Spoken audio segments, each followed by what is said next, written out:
Broadcasting live. It's America's longest running talk show on computers. It's Computer America, bringing you the biggest names in technology with guest interviews, new products, and your emails. Listen live at computeramerica.com on any device around the world.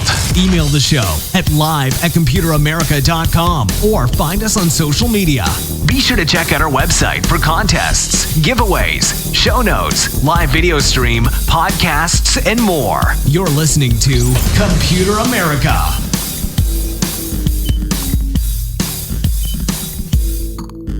Hello and welcome everyone into the Computer America Show. We are the nation's longest running, nationally syndicated radio talk show on computers and technology. Everyone, hey, welcome into the program.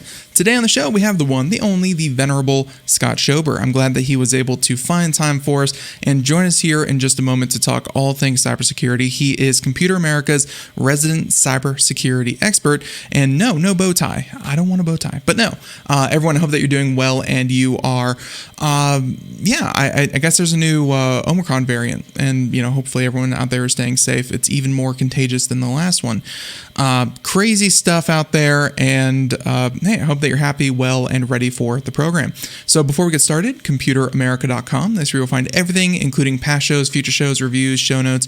We have articles, the podcast, of course, social media links. Computeramerica.com is the best place to find everything, including a link to our guest website, where obviously you can head on over to scottschober.com. I don't know how I forgot that for a second. scottschober.com. And yeah, you'll find everything that he does over there. And trust me, he's a busy guy. He's very, very busy. So I'm happy that he found time today to talk to us. So with that being said, why don't we go ahead and just get started, bring him in, and hey, start the conversation. So once again, Berkeley Veritonic Systems. He of course runs that by day, and by night he writes books. He does interviews, articles, cybersecurity, crypto. This man has his fingers in a lot of different pies. And Scott, welcome back onto the program. How you doing? Doing great. Great to be back here with you. Yeah, happy that you could join us. And yes, and before I go any further, this is the first time that you're joining us in the new year, so Happy New Year. But second of all, this is the first time you're joining us since CES. That is a huge technology trade show from a lot of different sectors. How was your CES? Did you partake in any of the festivities?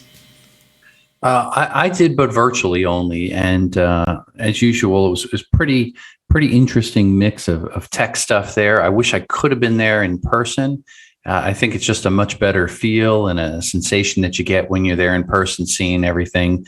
And I've always enjoyed it in years past. So hopefully next year there'll be this pandemic will be in the history books, and I'll be able to get back out there. But there certainly was a good showing there. A lot of companies, unfortunately, pulled out from all the stuff I read and some of the stuff I sat in on. But there's still products at launch. There's still exciting things, and that's what's kind of cool. Technology never sleeps. It's always continuing to improve year after year, and I think that's what's awesome about it. You got to stay on top of it, and it's a lot of fun. Yeah, and I couldn't agree more. We did a lot of virtual stuff, though it was honestly a little bit busier than usual because we sat in our studio for about 10 plus hours a day for all 4 days, and we got about 30 companies on to do interviews, and it was very rapid fire, but it was a lot of fun. But just like you, I'm looking forward to going back in person next year. Definitely will be doing that. All things considered. I know that obviously Omicron popped up in November and late October, early November, and it became very I don't know about you, Scott, but it became very trendy, I guess, for companies and bigger publishers to be this isn't safe. We're protecting our workers. We care about our workers.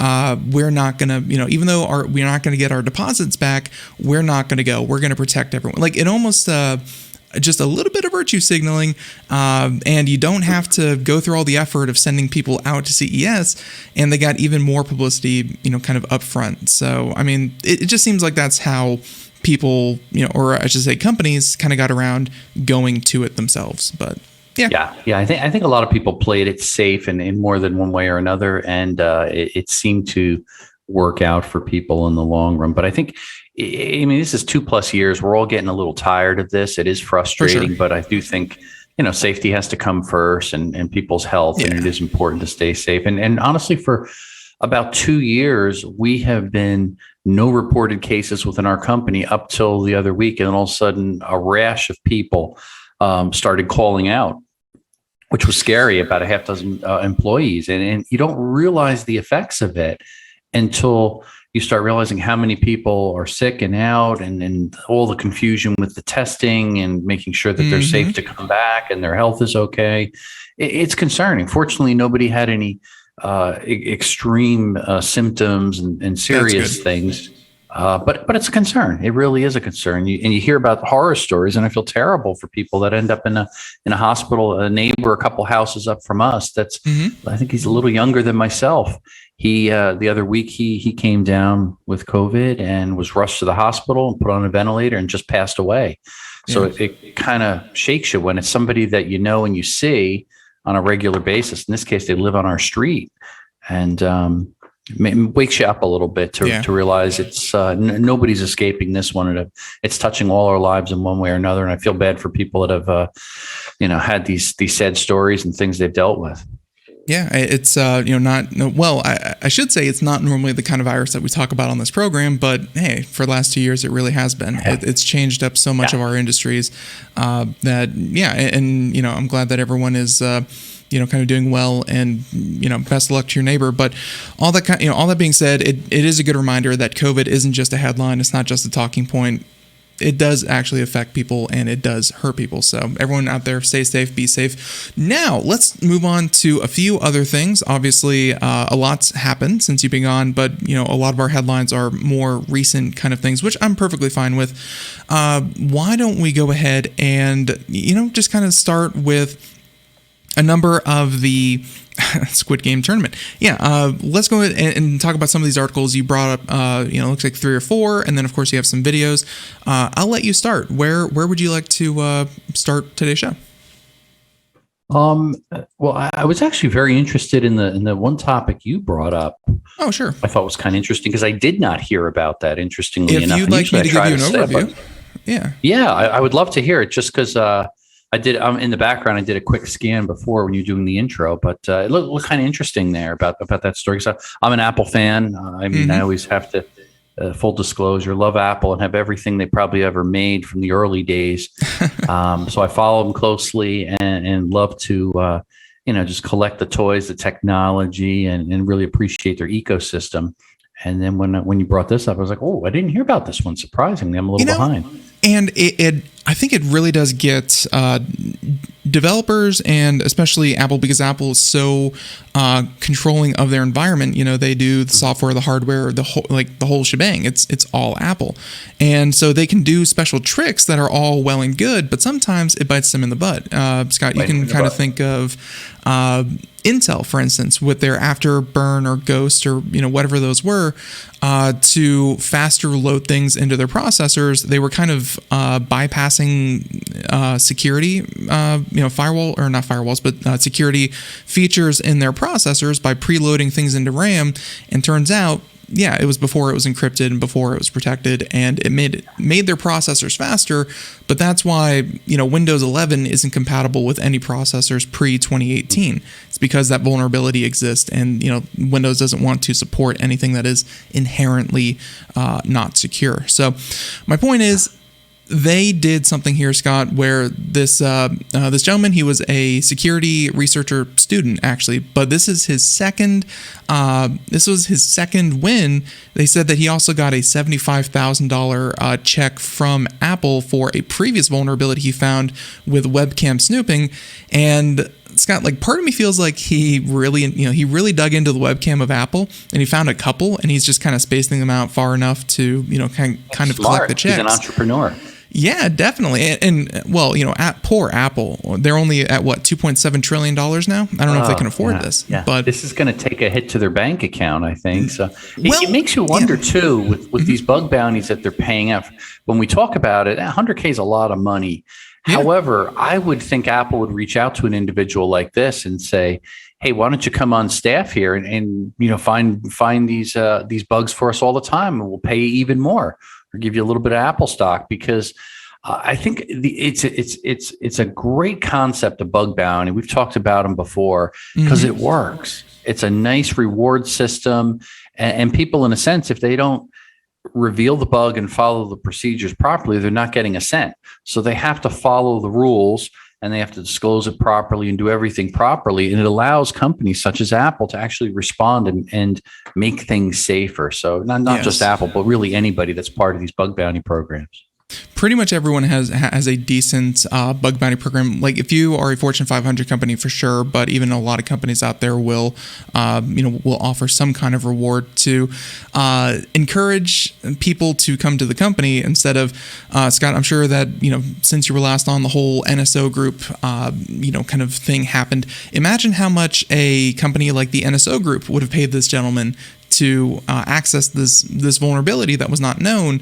And of course, NSO Group sold the malware that let them kind of snoop on, kind of people's phones. Imagine how much they would have paid. They would have paid millions, almost for sure. Easy. It would probably brought in $5-10 million, I would assume, because it would be that useful. And especially because they're dealing with the government and political entities and others that have deep pockets of other people's money that they could use to for spying and collecting surveillance, so on and so forth. So for everyone who does not actually see this article, and I know I sent you one from the Register, but I actually like this one from AppleInsider.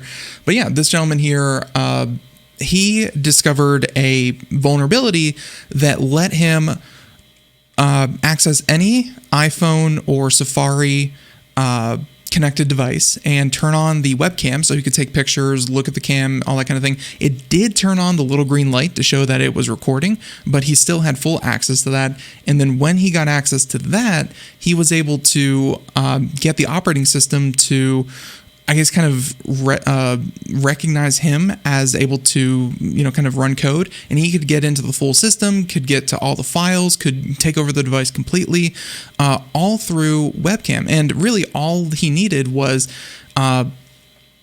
maybe whenever you go to a website that asks for webcam permissions, if you said yes once to one of those, he could then get full access to your entire device and everything associated with it.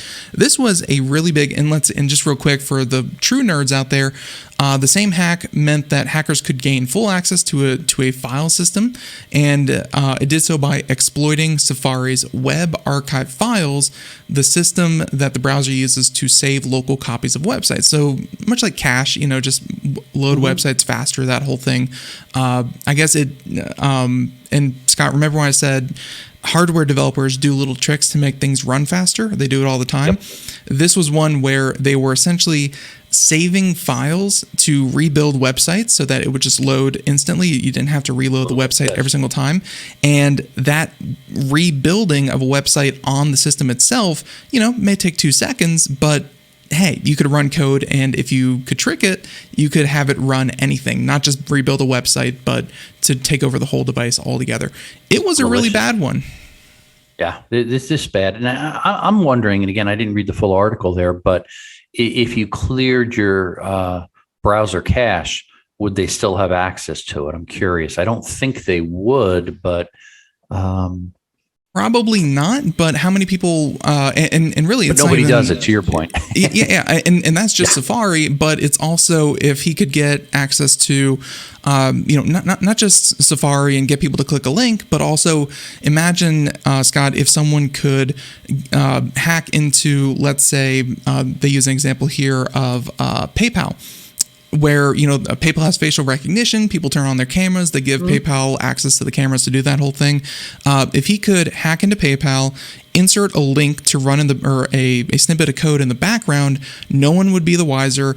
PayPal would be the access point, but then he could then run this code to access every single Apple user's device that has PayPal running in the background. Like it's any app, any website through Safari. I mean, this was a huge one. Yeah. I think that's a major flaw. Kudos to him for finding it and working with Apple, and I'm glad that he was well compensated for it, and hopefully many more. That's what I always say. It's hard work deserves rewards, and he's certainly deserving of it. And maybe bad on Apple. They should have not been so sloppy on this one. They even said that this was an awesome trick to let Safari rebuild the context of the saved website, but as the Metasploit authors pointed back in 2013, if they could modify this file, they could gain access to the whole cross-site scripting. This one's been out there for, in some form or another, been out there for a long time. So it's not even like shame on Apple and those particular developers, Scott. It's more like shame on those developers back in 2013 who were probably contracted out to do this one particular part of this whole application. You do this, you talk to companies. It's not about protecting all all the vulnerabilities though, right? It's about layers and being as safe as you can. Yeah, it's true. And in fairness, and our company is even guilty of this. Every software code out there has got some vulnerabilities, can be exploited, no matter how much time and money you spend on it. Even things that you would assume are secure and safe. And we've talked in the past about satellites and ground stations and things where there are billions upon billions of dollars that are actually spent to launch a rocket to space.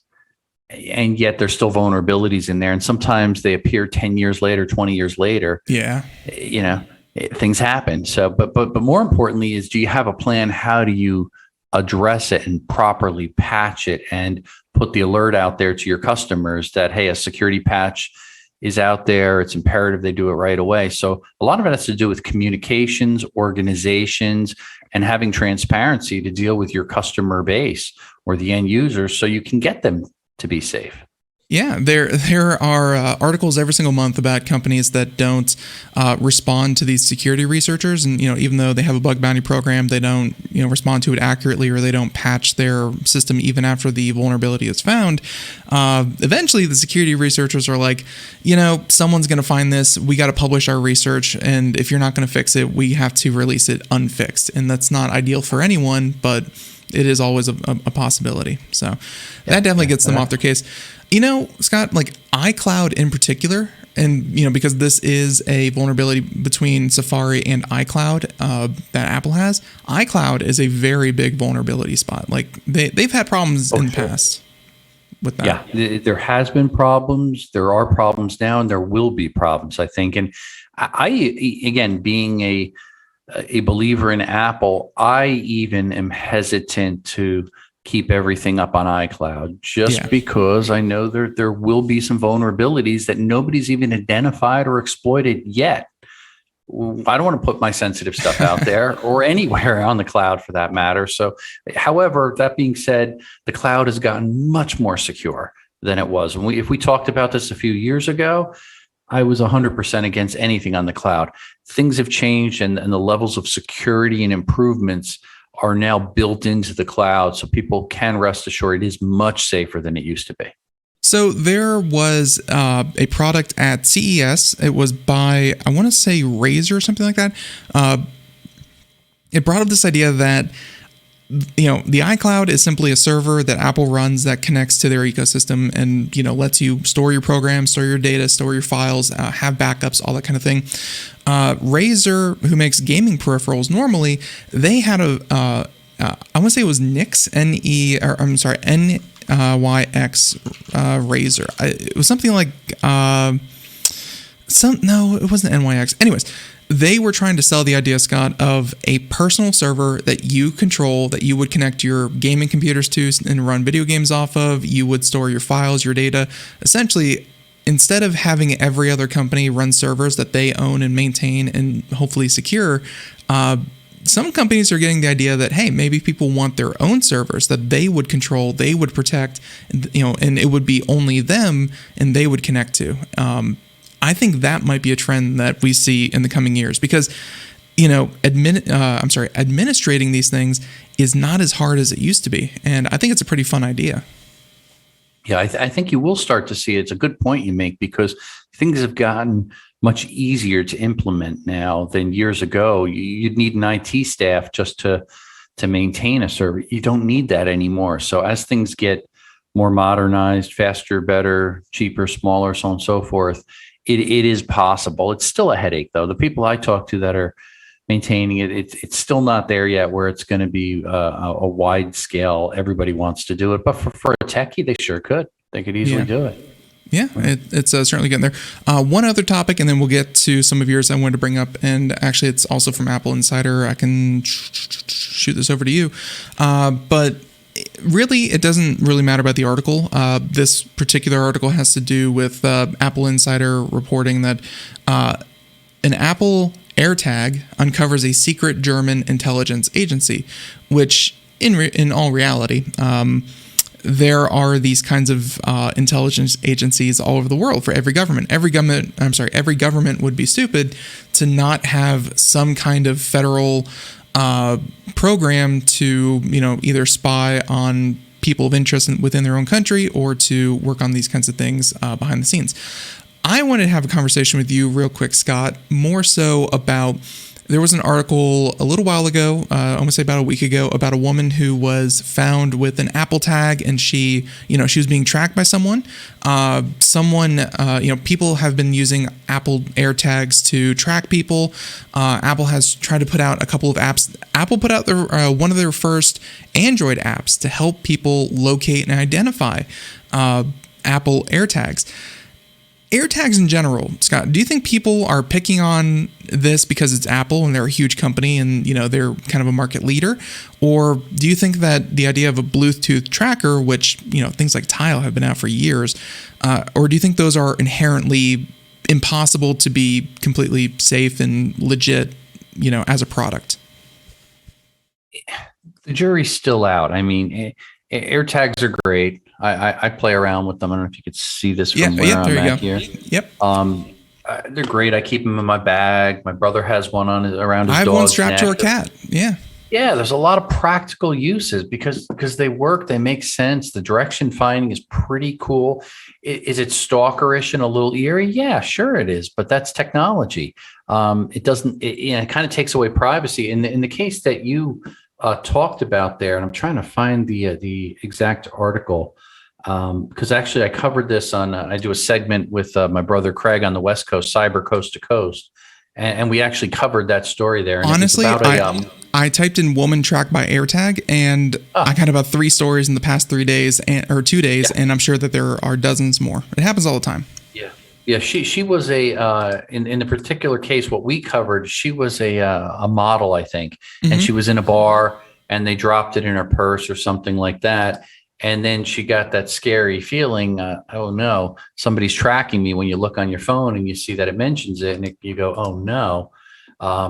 But the fact that she wasn't that familiar with it, and she scared her to death, I think.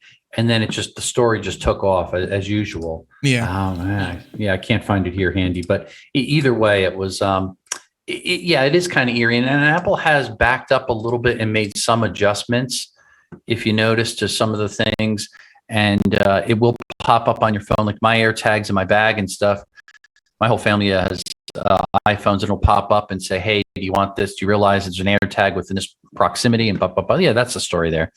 And I think she's gotten a lot of attention from this because she said she was being stalked or felt like she was being stalked from it. I don't think they ever actually captured or found the person that actually placed the tag there or gave us any more details. So I'm not real sure about that. And that's so strange because these things are really not that cheap. They're, correct me if I'm wrong, they're like $40 or $70 a piece. Like they're fairly expensive. And they have to be paired with a phone before you do this kind of thing.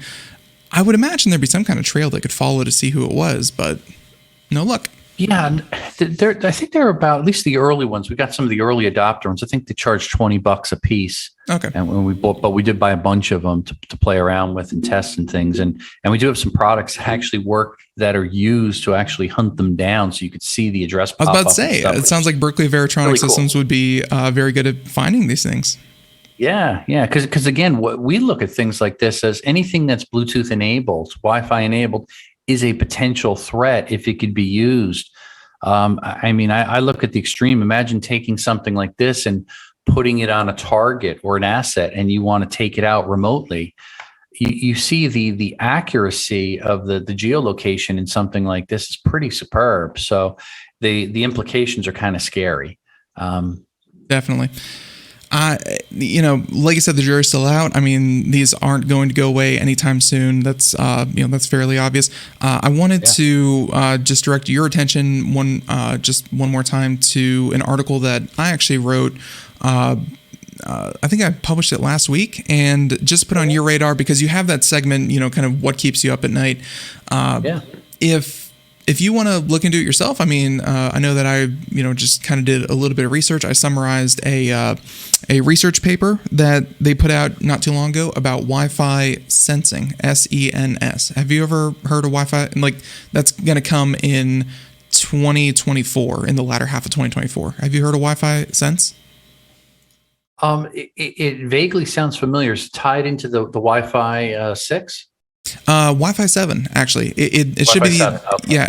It looks like it's going to be on track to be 802.11bf. So currently they're working with 802.11be, which is Wi-Fi 7. This will also be, but this is a technology that and why I would love to hear your coverage of it. And I know that you would need to do your own research, but it's the ability to use the Doppler effect, when an ambulance goes by, changes sound, all that good stuff, using the Doppler effect, but with multiple Wi-Fi emitting, kind of nodes, mesh routers, things like that, and measuring that to the point where machine learning can say, this is a person, this is a dog, they are moving in this direction, they've been sitting here for this long, they are moving into this room. Essentially, a complete picture of, and a continuous picture of the inside of a residence. And it's so good at this point, Scott, that it's just going to be ubiquitous. Like, there's a standard coming in Wi-Fi 7 that everyone is going to have access to this information. That's cool. It sounds like it's building on the heels of some of the 5G promises, because if you look at the future of 5G, where they're talking about the low latency, which is really the huge benefit there. You're getting things instantaneously. And sometimes that's even more important than looking at just the sheer amount of data that something can handle. And I think when you look at the proliferation of 5G around the globe as it's accepted into all these IoT devices and things, the same thing's starting to happen with Wi-Fi. Wi-Fi is everywhere. You buy a modern smartphone, TV, your car, it doesn't matter. Wi-Fi is there, and it's just getting better and better. In fact, in some ways, if you look at what the carriers for the licensed bands are doing with 4G migrating to 5G, a lot of the stuff is shifted through Wi-Fi, and it's enabling them to handle oodles of data and streaming and all the other things that we really want to do to that next generation, where it's going to be what you talked about, artificial intelligence, machine learning. Because yes, we're there, but if you ask a lot of the experts in that field, it's not true artificial intelligence and machine learning that we're seeing right now. But we're at the early heels of it, which is getting pretty exciting. Right. And more to the fact, and I'm sure a lot of people are thinking, out there thinking, well, that doesn't sound too bad. It's sensitive to a point where they can tell keystrokes on a keyboard. They can tell breathing and heart rate. So they know like your physical well-being and stuff like that. They know amount of occupancy. So it's not just like 8 persons in this room. There are 13 people in this room. They can tell that kind of thing. This is going to be, and it's just meant to be a standard. It's not the actual technology that's, going to be able to take advantage of it, but it's going to be there. And, there's going to be a way to do that. So I'm just saying, as a recommendation from me to you, check out Wi-Fi Sense. This article is like, 3 or 4 pages long, and it gave me the heebie-jeebies. So yeah. Well, I think right away, the sinister side of me starts to think, wow, now I'm a bad guy. What can I do to create something that could be used for wrongful purpose? Create a room where there's people that are there or not there, or fool or jam or interfere or interlace signals, blend in some white noise and some smart jamming capabilities and suppress the signal. You could do all kinds of scary stuff instantly, and then couple that with some other technologies. The sky's the limit there. So I think for everything good that's created, there's 10 things bad that can be created and used against it. But it's cool stuff. I'll definitely dig into that this weekend. Yeah, that was a research group from Intel, and they've been working on it for 10 years. they never really had to ask themselves, philosophically, should we be doing this? It's more, hey, technology, it's capable of doing this. We got to push that to the nth degree. And I think they did a good job of that. So yeah. Hey, I've got a question for you for one story, if you don't mind. I did not share this with you, but I chatted and I got some of the opinion of my brother, and we did our segment Cyber Coast to Coast. I would love to get your take on it, or if you heard about this. This was a Tesla owner that made claims that they made about $800 a month mining cryptocurrency with their car. It was kind of interesting. As I dug into it and did a little bit of research, the owner actually purchased the Tesla back in 2017. As part of the early adopters for a Tesla, you got free lifetime access to supercharging. So I guess what he would do is he would supercharge his car by day and get, free electric basically. And then he would plug that in and use the electric to actually crypto mine for free, in a sense, because that's where your benefit is. And he would generate anywhere between $30 to $60 or something, but he claimed up to $800 he can get per month in mining cryptocurrency with the free electric that he's getting from Tesla. Doesn't seem to be true to me. If I did the math and I crunched some of the numbers there, if you're doing that, you're going to get $1 or $2 in cryptocurrency in about 60 hours of mining, with most of the horsepower that's out there in crypto mining, because it's not that efficient. Even with the free electricity, his numbers didn't add up. But have you ever heard anything like that, or is it just kind of cool and he's just stretching it a bit? So it looks like he's using the Tesla as the power conduit, not even so much that like he, kind of hacked into his Tesla and bootloaded it and all that good stuff. It looks like he's trying to run an Apple Mac Mini M1 with a couple of graphics cards from his Tesla. So he's using his Tesla as a glorified extension cord. It's a power source in a sense. Yeah. That's what I got out of it. Yeah. and when I first, kind of heard about it, I was thinking, this guy, got into the operating system, loaded up a crypto miner, and he's using his Tesla as the crypto miner. But as the power source, I'm kind of with you. Like, even if it's just the power source, that's, it's 24 hours a day, probably, stealing, fractions of a fraction of, that much money in electricity. Yeah, it does get around the main cost of crypto mining, which is, like you said, electricity. But man, this guy's just going to fry his Tesla. Like, he may make, I'm betting, let's see, $800, and he even said $400 to $800 a month. So let's go with $400, his minimum.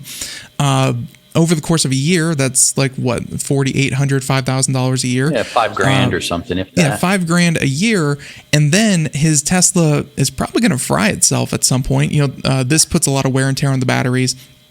Like, once the batteries go, that's like a $30,000 fix. Like, Tesla does not do that cheap. On Tesla.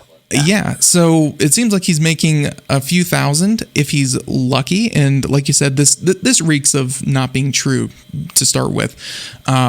But he's doing more damage to a much more expensive car, and if anything, like, I would appreciate this more if he's like, proof of concept. Here's what I did for 2 days, and he kind of showed that this was possible. But overall, this sounds not feasible by any means. Yeah, I think it's a stretch. It starts to make you think about, like, so when a Tesla crashes and it ends up in the boneyard, do people now suddenly pay a premium for it because they could use the Tesla and plug it in for free charging if it's an older one, and just use that for crypto mining? You kind of convert an old Tesla into a crypto miner or something like that. I don't think the free charging for life carries to another owner, though, if I understood right. I'd have to double check on that, because that would make sense. I don't think it doesn't. And on top of that, I think you have to pay a subscription. Like, the people that got in early and were early adopters, they get the free supercharging for life. They stop that even for new Tesla owners. So this has to be someone like no one can do this. Like you said, if you're not already a Tesla owner, you can't do this. And then I'm sure that they're even going to phase out people who get unlimited supercharging. This is a funny proof of concept, but he's going to ruin his battery. And let's face it, his Tesla has to sit somewhere that he doesn't own for 20 hours a day to even do this. Yeah, that part of it is just, and then you ask yourself whether you purchased it, you leased it, whatever, it doesn't really matter. You're not able to drive it. Who would want to not be able to drive your car because you're making a couple bucks? It doesn't make any sense to me. But cool story, though. It gave me a chuckle. And I think my brother also, because my brother's a huge fan, he's in California, but he had a Tesla on order the early days, but it took too long and he finally canceled it. He got sick of waiting after a year and a half. So he moved on. And there was a story, like, people will do anything. And the point of the Tesla thing was unlimited free charging. And Scott, I don't know about this, but whenever companies say the word unlimited, people take that as a challenge. There was a case of, I think it was like unlimited internet for someone through like their fiber line or something like that, through an internet provider. And they had to cut this guy's internet because he was doing something where he was continuously downloading and updating and sending out. And he was essentially using, I think they said, about 12 terabytes worth of data a month on a personal account that was, unlimited. Obviously I can be torn about that, but that guy's in the top 0.01 or 0.00001% of users. People take unlimited as like a challenge. Like, I don't know how all you can eat buffets stay open, because people take it personally. It's too funny. I think I kind of always look at the analogy, because I had this conversation with my son. He got a new iPhone 13 the other day. We got for him. Mm-hmm. He was all excited. And he goes, "This is unlimited, right?" And I said, "Well, yeah, it's unlimited data," because he's a big gamer, which means he'll spend 20 hours a day gaming. And I said, but remember, all carriers do this. They throttle your data at a certain point because they don't want you to be sitting there streaming everything under the sun and clogging the pipe up and using up all the bandwidth. So unlimited till you hit the limit. Yeah. Yeah. So just be reasonable. And that's that's always the case. But with that being said, let's go ahead and talk about, so we did the AirTag, we did that. That's a very funny Tesla story. We'll include that in the show notes for everyone. But some of the other topics that you have here, looking through this, and let's just real quick, because people who listened to my show yesterday already know the outlines of this. Give us the broad strokes, Scott, if you will, but also your reaction to, let's not get into politics in Russia and Belarus and that whole World War III starting, but let's talk about how hackers actually are, they're claiming they're hacktivists, are hacking for, I guess, to stall the Russian military from using their rail system to, kind of do that. So broad strokes, what happened? Yeah, I think this is kind of brilliantly stupid as usual, where it's kind of like an inside job where they're trying to actually stop this Russian military buildup there. And I think hacktivists are kind of interesting in the way they do things. It's not necessarily for monetary gain or other things like that. A lot of times it's to send a message. And in this case, the hacktivists in Belarus, they infected the network, or they claim to have affected the network there for the state-run railroad. And basically it was a ransomware attack, and said, we'll only give you the decryption key if Belarus president there, Lukashenko, stopped aiding Russian troops ahead of this possible invasion into Ukraine. So it was kind of that hacktivist political type of move where they're kind of causing more challenges into an already very tense situation, I think. Mm-hmm. And they tried to show proof of it by having different screenshots and other things. If this article had there, I think, posted it toward the bottom of it there to kind of show proof of what they did. But it really disrupted everything to do with the online ticket purchases for the railway, and overloaded the system and caused nothing but grief and havoc, unfortunately. But it's kind of a different spin on ransomware, as we're so used to ransomware. And I think they mentioned toward the end of the article there, there's always a monetary or financial concern there. Whereas this, in a sense, they are either using it, and I think the term they used was an underdog uses this as a revolutionary struggle or something like that. So it was kind of an interesting spin on something that we're so used to, accustomed to. People are creative out there, and it's kind of scary. Yeah, before the show, I kind of mentioned this to you, where imagine if during the Vietnam War, where there were lots of people who were conscientious objectors, people who did not, kind of back this whole thing. Imagine if they had the ability to, not just stall and, of course they protested and, kind of did that thing, but to actually physically stall military movement and military projects. Like this, when I read this first, Scott, I feel like this was the future of warfare. And if 100% of your population is not on board, there will be people who don't just protest anymore, but will actually be hacktivists and either, publish troop location, will stall your efforts to move troops and things like that. And it's really, really just goes to show that can we even have a world war where, one individual has so much influence that any random person can really affect, public sentiment like this. This is I really do feel like a sign of things to come, where everyday people through technology they've always had will have a larger amount of influence on global events.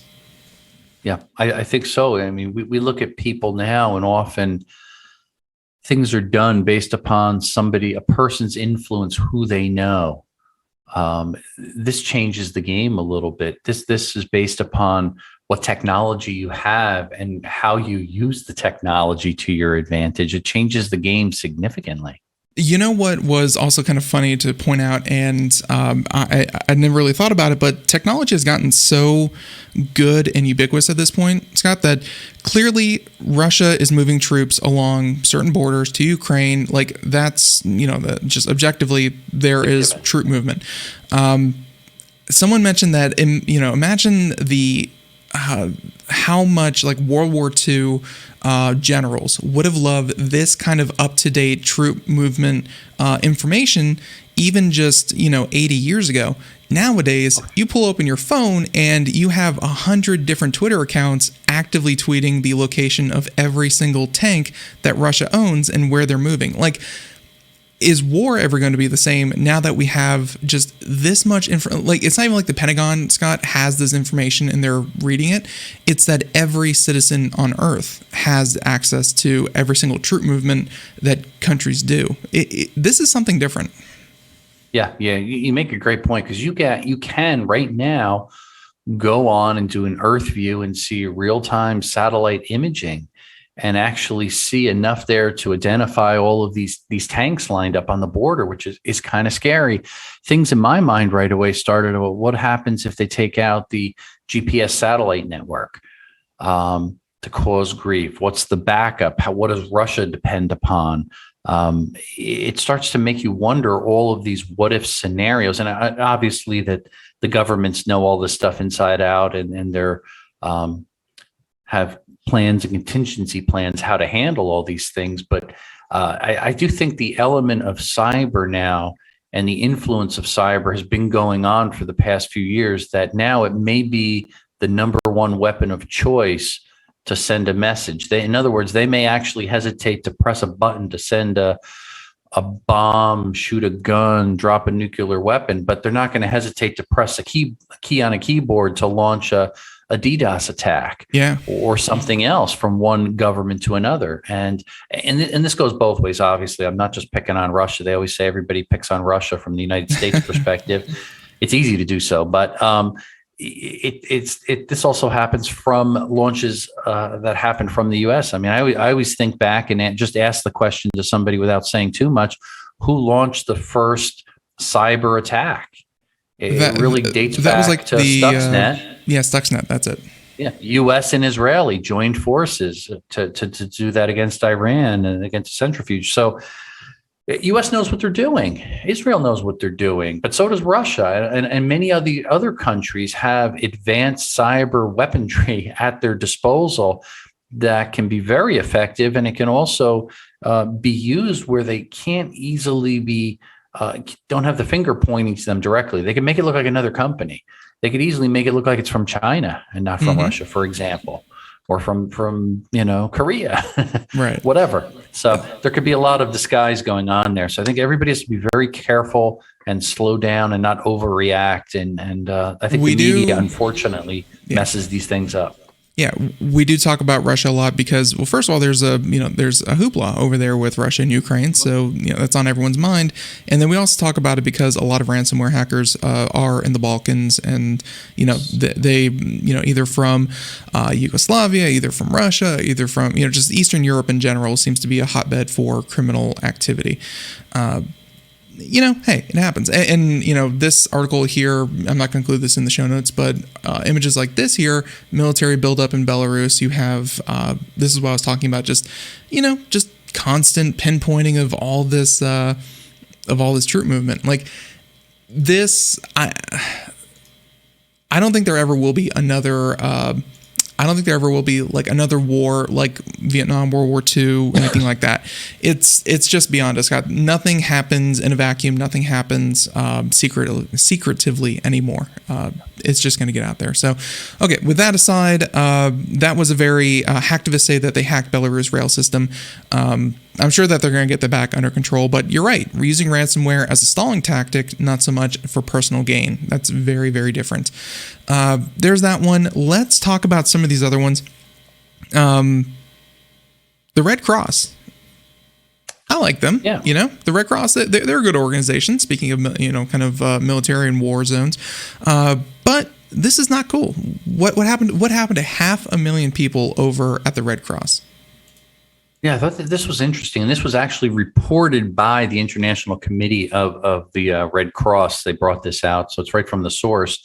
It was, I think, 515,000 people. Their personal and confidential information was compromised. And these are what's considered highly vulnerable people. So if you think about a lot of people that the Red Cross is assisting, they're separated from their families due to some type of conflict. There's migration, there's a disaster, missing persons, and everything associated to their family, people that are in detention, you name it. They're helping a lot of people, but these people already have gone through a wave of problems. So they're what I call super vulnerable. So it's kind of sad. And it's interesting in the headlines of the story, it mentions Red Cross, Red Crescent, and many people are not.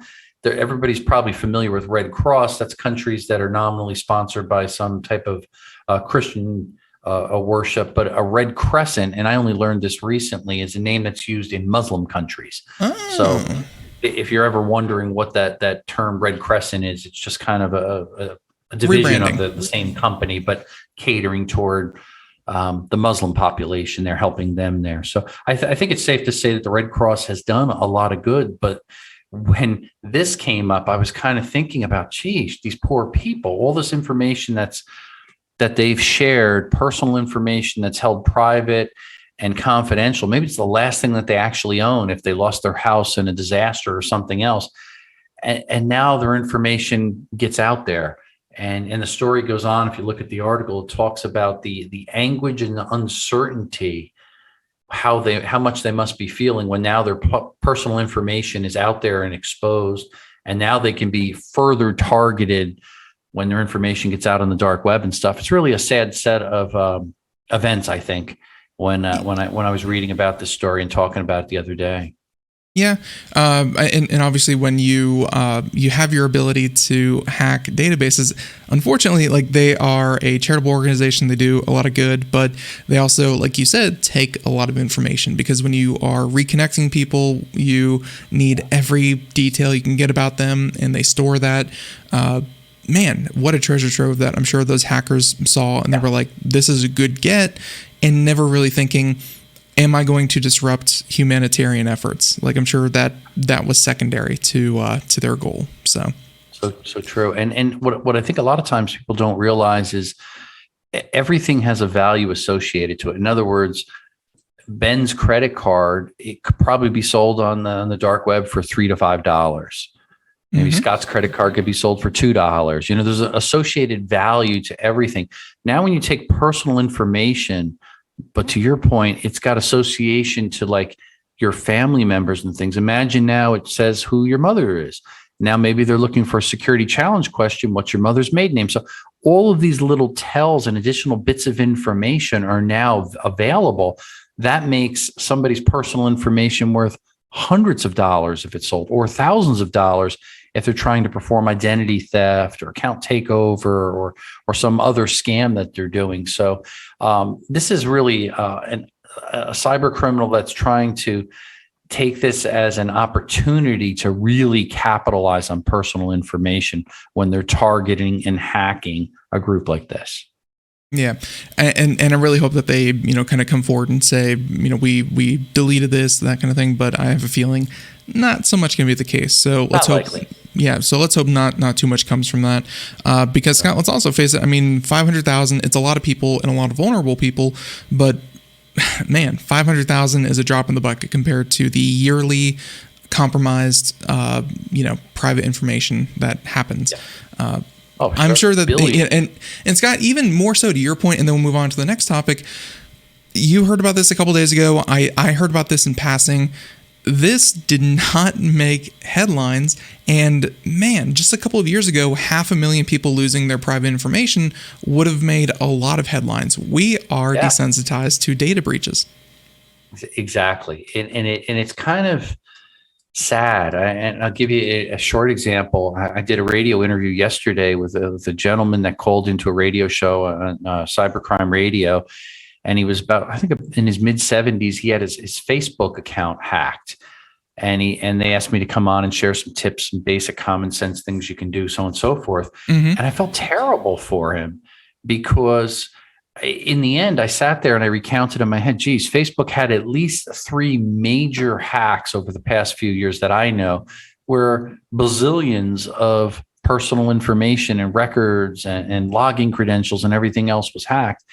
And he was kind of a little bit, I guess, confused. Well, how in the world did they get my password? I don't understand. And I'm trying to explain it to him that, well, a lot of these things happen through giant hacks. So I asked as a favor through Cyberlytica, because they do some great stuff. They're crawling the dark web. Could you please run this individual's email address to see if there were any breaches associated with it? And sure enough, there were 11 breaches that his personal information in that email account was tied into. So right there, you could see how prevalent it is, how many data breaches. If you said it was 1, okay, 2, okay, but 11 different data breaches his information was part of. We see why hackers have a treasure trove of all of our login credentials and why it's so important that we do look at security. And my point to him was, use multi-factor authentication. If you just use that, something as simple as that, take you an extra 10, 20 seconds to log in your Facebook account, guess what? They wouldn't have taken over your account. Mm-hmm. Yeah. It's difficult. Two-factor is definitely a big one. And I even, did a little search on my own, kind of work email, which, I like to keep safe, but whatever.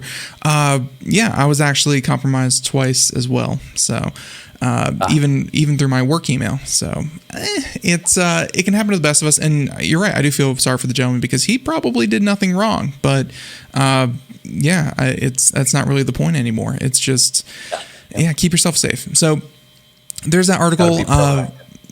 So there's an article. Let's see our next couple of topics. You have a DDoS. Let's cover this one real quick because first of all, I love Squid Game. Squid Game was actually a very entertaining.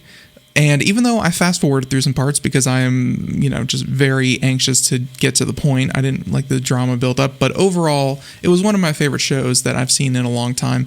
But there's a Squid Game Minecraft, so mixing the very R-rated show with the very G-friendly rated video game that was taken offline.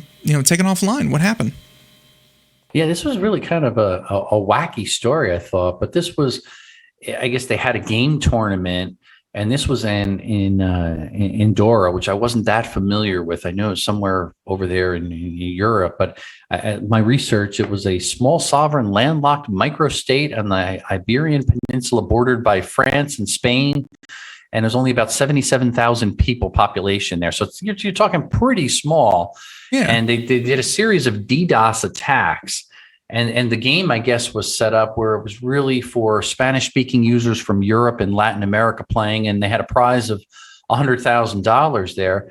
And I guess they prevented certain people from playing by having these specific DDoS attacks there, and then the ISP couldn't even keep up with all the all the traffic because it was just so overwhelmed. And they said some of the attacks had about 100 gigabits per second in bursts of data and stuff. So it's kind of manipulating something where it's really affecting, obviously, the contest, but the offshoot of it was it prevented everybody else from getting online. And, anybody, a consumer, businesses, government agencies, beside those that were trying to play the games and have this contest. So big mess overall. DDoS is it's a terrible type of attack because you don't really see who you're affecting, and the spill off just drags on, and it's so cheap. You can hire a company to do a DDoS attack for like $6 and tell them, here's who you're targeting, and make their life miserable. And people wonder, like, why is that so effective? Why can't you just protect against it? It's like if someone were to attack you, but their attack was putting a 10,000 pound boulder in front of your door. That's going to be very effective, and it's going to be very hard to defend against because, hey, it just takes a lot of brute force. It's going to be continuously affected. Scott, this story mixed with this other one that we heard a couple of days ago was this 9-year-old kids are launching DDoS attacks against schools whenever they don't want to take a test, whenever they don't want to connect to Zoom or something like that. Even kids as young as 9, because they can get on Discord, they can get connected with the wrong people. They can, just have one idiot say, oh yeah, I know something, or I know a service I can use. And they get access to these botnets, Scott. I mean, different countries, younger and younger audiences, they know what like if you ask someone over the age of 70, what's a DDoS attack? Odds are they say, who the heck knows? If you ask a 7-year-old, they go, oh, that's where you take someone offline, or I'm sure something to that effect. Younger kids know what this is, and younger kids know how to do it, and that's a sign of the times. Yeah, it's scary. Even recently, I was kind of laughing. I said, "What's new at school?" And my kids were joking. They're both in high school now, and they said, "Oh, one of the kids hacked into the principal's password and got into Google and caused nothing but havoc, and now nobody could get online through the whole school district, and they had to shut the whole system down, reconfigure everything, resecure it." So now imagine you have all of these kids from all the different schools that can't have access and don't have to do their homework, can't take tests, can't learn, can't do things remotely because some kids are remote and some are in person. It caused such a havoc just because of the mischief of one kid. And I don't think he did anything that big. He just put up a bunch of stupid things like making fun of the school and kids and parents, teachers, others and stuff. It was crazy. Could have been worse, but yeah, it really doesn't take much. And I remember back when I was in high school, back in like the mid 2000s, where our teacher, who was an older gentleman, probably used to teaching for 30 plus years before that, he told everyone, all of his kids publicly, my password is my wife's name. Another day they asked him, what's your wife's name? He answered, and I know a number of kids that changed their final grade in that class right before he sent out the grades. Like, and that was 10, 15 years ago. They're going to do, that's just going to be the norm. So technology changing, blah, blah, blah, secure, save your password, all the good stuff. Okay. With that being said, looking at some of your other ones, and then we'll kind of wrap it up because I don't want to take your whole afternoon. I could easily do that. Let's talk about real quick some of the interviews that you've been doing. I won't really, kind of press you too hard on these, but I wanted to see what you've been up to and what you've been talking about with, the likes of NTD News, RT. You have a number of these great interviews. What have you been talking about? Yeah, so some of these are kind of, I call them interesting, because they're different stations that are a little bit newer, at least to myself. Oh, let me hit that bump into the thing there. But some of these, like VPN Labs, I thought it was kind of interesting because we always think of a VPN and how important a VPN is. And what's starting to happen is they're not all secure. They could be used for wrongful purposes, for sending malware and other things like that. And I think we've talked about this even in the past. It's very easy to just sign up for VPN and think you're secure. And a lot of people do it, of course, to watch, maybe sports games or something like that. And you got to really be careful. And you be careful in finding what is a secure VPN, one that is not compromising your privacy, which is really the intent of VPN, to keep you private and bounce around your IP traffic through different relays and things like that. Well, unfortunately, these guys were not so honest, I guess you could say, in some of the stuff that they did there, and caused all kinds of problems. And finally, Europol moved in and shut them down. And it was kind of a funny little story there. The other one I talked about recently was on RT, talking about some of the global economy and now how some of the different cyber threats are actually starting to affect the global economy. And most of the time people hear about that and they kind of laugh and say, how could cybersecurity and a threat actually do that? Well, now they're actually looking at some of these indices and saying, wow, cybercrime is causing so much problems and so much damage in the tune of billions upon billions of dollars. It's actually now taking a big bite out of the global economy. And it is staggering when you step back from where were we 10 years ago to where we are now. It's gotten a lot worse. And that's what bothers me. And I do a lot of talking about cryptocurrency and exchanges and things like that. And I love it. It's exciting stuff. Yet almost every day there is yet another headline of something compromised, a digital wallet, an exchange, some type of cryptocurrency stolen, can't be found again. And it's billions upon billions of dollars just vanishing in midair. So yeah, it's definitely a threat to our future. The economy is suffering, and it affects all of our pockets at the end of the day. And really, the funny thing when it comes to, everything you just said, which is we can look at companies that kind of do it best, but no one company solution is going to be the best way to do it for every company. This is very put together, and just like Apple and Microsoft and everything that we talked about with the vulnerability that one kid found, there's always going to be vulnerabilities. There's always going to be issues. Oh my God, you're going to be busy because you're covering this and you're helping, kind of keep companies safe, but it's an arms race. We've said that many times before. And just when you think you have the upper hand, if it's ever fully outlined how an attack is done, they can defend against it. If it's ever fully outlined how a defense is built, they can get around it. This is never going to end, Scott. No, it's job security, maybe you could say. That's finding the silver lining. So it sounds scary, sounds bad. Cybercrime affects all this, that kind of thing. But you have to face this guy. I mean, productivity, the way that we manage businesses, the way that we get services to people, the way that we analyze data and do everything. As much as cybercrime is causing issues, isn't that also a sign that, hey, we rely on these technologies and it's giving us a lot of benefit? And when that's disrupted, that sucks. But overall, you got to admit, this is a good thing, right? Yeah, I think it's the double-edged sword. There's actually a lot of efficiencies gained. We think about automation and supply chain, all these, especially a lot of the fancy buzzwords we all hear. It's great and technologies, but then I also back up and look and I said, well, wait a minute, you've got hundreds of ships sitting outside the port there of Los Angeles, and yet you got all this technology organizing how to streamline efficiencies, yet you're still not getting your packages and your shipments. How is that technology helping us right here and right now? It's not. It's failed. So sometimes technology at certain things don't always solve the problems. There are efficiencies gained over time. It's when it breaks, it's really hard to fix. And I think that's the challenge. It's like an outdated PC or software that's not supported. You're on your own. And that's what kind of happens with the adoption of technology.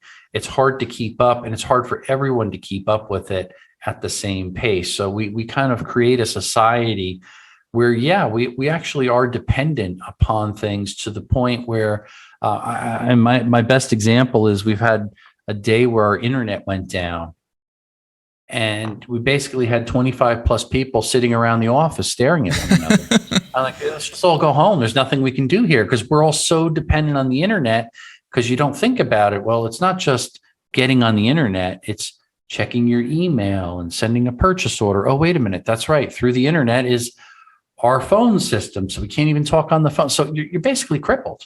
How do you function when you have no internet? My internet went out, just a couple of weeks ago when I was walking around my house going, why do I have all this? All this is useless without the internet. And it does feel that way sometimes. Yeah. So, I think the future is exciting. I think especially as there's a lot more talk about the future of the internet and how computers and technology continue to expand and they're utilized to do so many more things. But at the same time, I always like to have a plan B or a backup plan. I mean, for a while, we had DSL here as our backup for when the internet goes down. It's embarrassing to say, but there were let's just send an email. Yeah, let's just send an email. Yep, something simple. We go back to the old school Bell analog days of, Twisted Pair got us through when it hit the fan with the broadband connection. But it took Craig 15 or so years before actually about 10 years before when he went from the studio in person, which is all great, and like they still do this. Instead of going from DSL or fiber, it took him about 10 years to finally stop paying for an ISDN line. And we had to call him like the one guy in all of Florida that could work on these stupid things. But yeah, sometimes you just got to go with what works. And I think I'm with you. I don't know if everything that we have going on in the world today completely works, but we rely on it, and I think that's definitely enough. So the last thing we're going to talk about, Scott, I think we covered a lot, and I've definitely, honestly, I thought this interview would take about 40 minutes, but I just love talking to you so much. Let's wrap up with one more thing, and that is the this whole thing with IFSEC Global Influencers, the 2022. Let's talk about this. How are you involved with this? Yeah, it's pretty cool. I'm honored to be selected as one of the judges for different awards event that they have, and there's a lot of different cool categories. Again, it's on a global scale, and obviously I'm being brought in especially because of the security and cybersecurity aspects of it, and to share my thoughts and help really to identify those that are worthy of receiving awards. And these are, security executives and manufacturers and installers of some cutting edge technology in the field of cybersecurity and physical security. So it's kind of exciting. It's a nice honor, and it's kind of fun to be able to, share my real world experience and the things that I'm dealing with here in the trenches and talking about, and just really acknowledging people that are worthy and doing hard work out there and making a difference to keep us safer. And I think it's cool because they should be acknowledged, and it's a nice platform for that. And I really look forward to it as I roll up my sleeves and delve in on this. You have and clearly here they outline the number of their categories and everything from professionals, thought leaders, security, kind of people to watch, end user, CEOs, executives. You have your work cut out for you. I'm sure you're going to be talking to a lot of people, and all of them will be very, I don't want to say just interesting to talk to, but they'll be very knowledgeable in their field. And good luck. That sounds like a tough job. I don't know how you're going to do it, but I'm sure you and your team. Exciting stuff there. Yeah, because each person's got a niche area where they're experts at, and they're going to really share some of the stuff that they've done. And you have to kind of weigh that in to see what's the benefit and how it's helped globally improve the security posture of companies, of individuals, and everything else. So it's exciting stuff. Yep. And so last thing, and this is just a personal note between you and I, you sent a screenshot with the email. That just came through as a link. So unfortunately, I did not get that. Was that something you want to talk about, that you kind of sent the email? It was a screenshot that you took today and tried to include in the email. Is there anything else we didn't talk about, or do you think we covered it all? We covered everything overall. I'd have to honestly go back and remember what that is. I apologize. I don't recall what it was. No problem. Yeah, it was just a screenshot that you took today. Not sure where that was, but just want to make sure we didn't cover all of our bases, though I think we did it. there was extra news in there, everyone. Like Scott, I think the reason this went long was, one, you're fun to talk to. Two, you weren't on in December because of the holiday break and, all that good stuff. So the end of February should be here upon us shortly. Everyone, you can set your clocks to it. The last Wednesday of every month is, of course, Scott's segment. We love talking to him, and looking forward to talking to you next month. Yeah, look forward to it. Thanks again for having me on, and stay safe out there, everyone. Our pleasure, our pleasure. And everyone, let's go ahead and start the music in the background. Right. Perfect. It's lagging. Okay. Well, that being said, music in the background means that we're about done. Hey, there you go. And if you want to tune in more, computeramerica.com will have a link in the show notes to Scott's website. And of course, all you have to remember is computeramerica.com. Everyone, that's about it for us. Thank you so much for tuning in. Until next time, have a great day. Thank you so much. Bye, everyone.